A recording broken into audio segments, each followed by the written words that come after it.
welcome to the Economy and Politics Show. I'm Otu Abasi.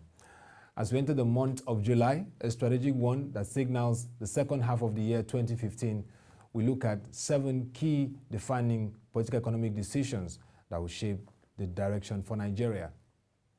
First, we look at the constitution of the economic management team of the government. Since its inauguration as President of the Federal Republic of Nigeria on May 29, 2015, there have been huge expectations on who will constitute the economic management team of the government of President Buhari. This expectation is genuine because it will shape how the policy thrust for the economic team and also how the direction for the political economy will flow from this period. A key expectation is that this government will focus on structural reforms. And therefore, notable personalities of strong, solid policy framework understanding and a great track record in economic management, it will be expected that this will be the kind of people that President Buhari will appoint into his EMT.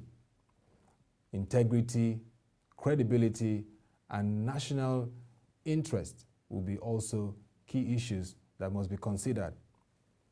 Whatever is the case, there's been expectation that this team should be inaugurated soonest, but how long will it take is a very big question.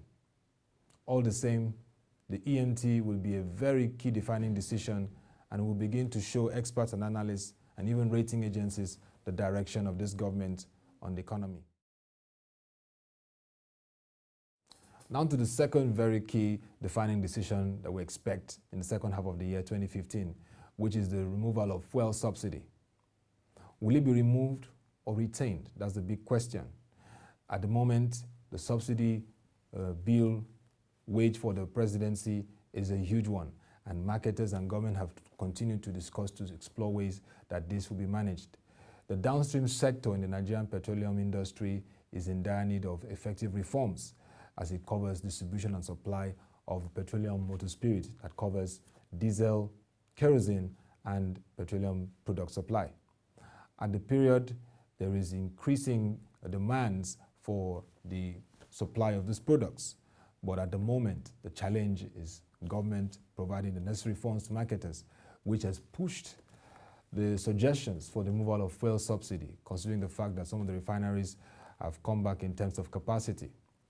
The big question is, will the President Buhari administration take this decision in days to come, or will it review the policy approach and, of course, pedal on this?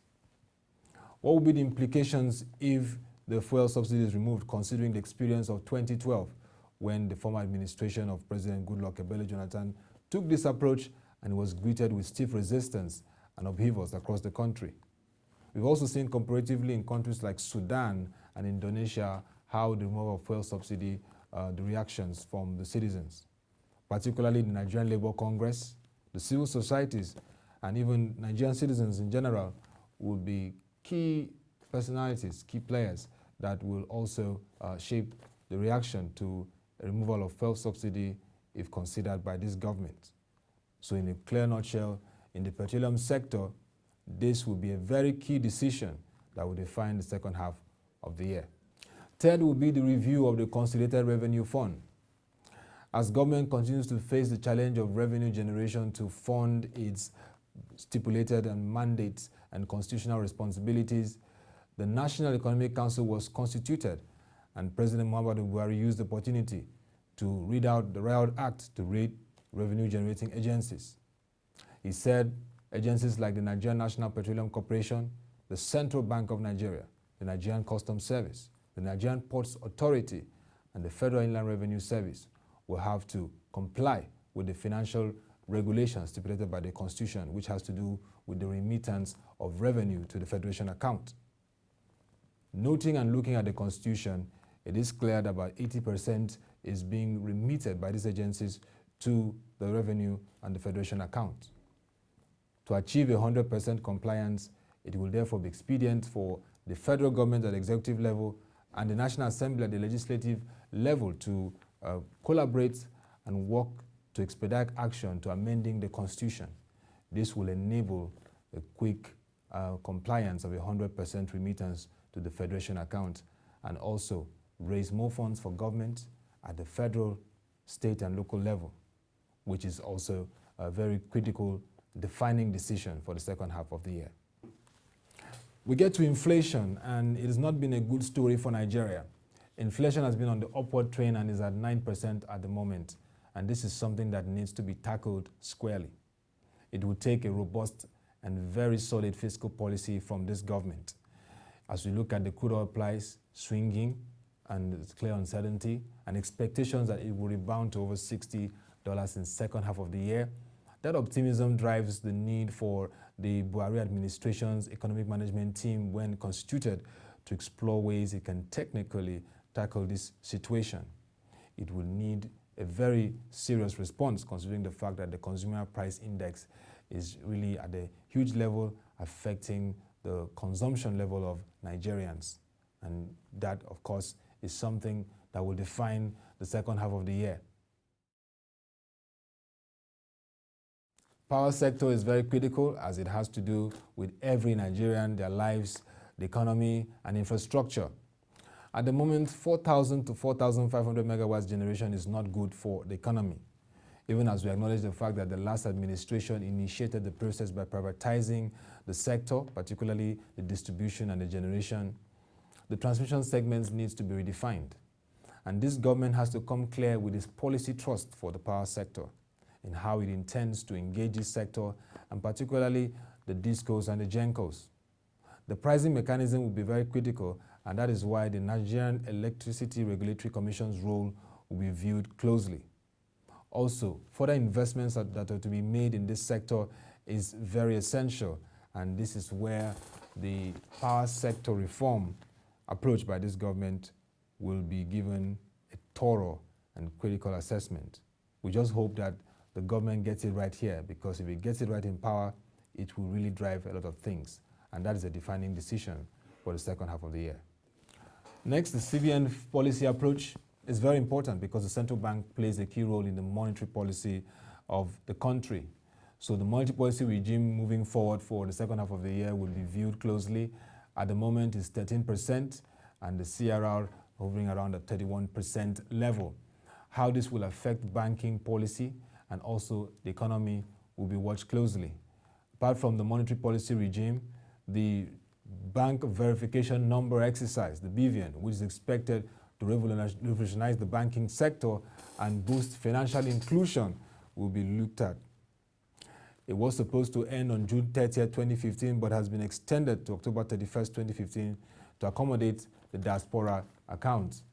It is expected that the CBN will get it right here, and its partnership with the National Interbank Settlement System will ensure that every Nigerian is given that financial inclusion he or she deserves.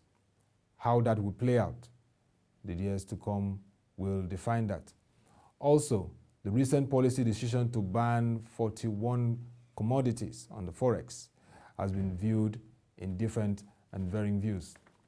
It's been debated across the country, and some say it's a plus, while others say it is a poor timing.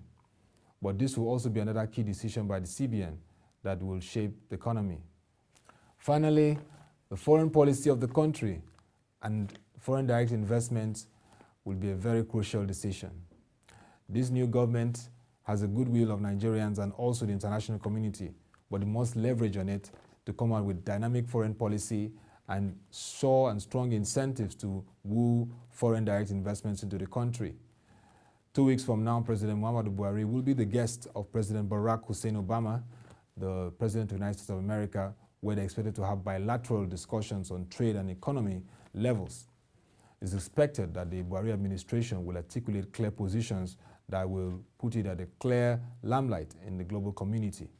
Nigeria really needs to get it right in the areas of tackling corruption, boosting strong sectors of the economy, and also be seen as a country that has clear goals in achieving strong industrialization policies. And so these are the issues that we expect to be articulated at the meeting in the US and subsequent meetings to come at bilateral and trilateral levels. How this administration handles its foreign policy and the issue of foreign direct investment will be very crucial for the second half of the year 2015. We expect that they will take this very seriously. And as we round up, you know that in Nigeria, there's a strong nexus between politics and the economy. The Nigerian leading and ruling party, the All Progressive Congress, is going through its trying phase. We expect that from President Buhari to all key players in the party, they will resolve their issues and uphold national interest above personal ambition. And that is how Nigeria will move forward. That will be all for this edition of the Economy and Politics Show. You can join the conversation on our Twitter handle at EcopoleNG and watch our video uploads on political economic activities on www.webtvng.com. Till next edition, thank you for watching and have a lovely day.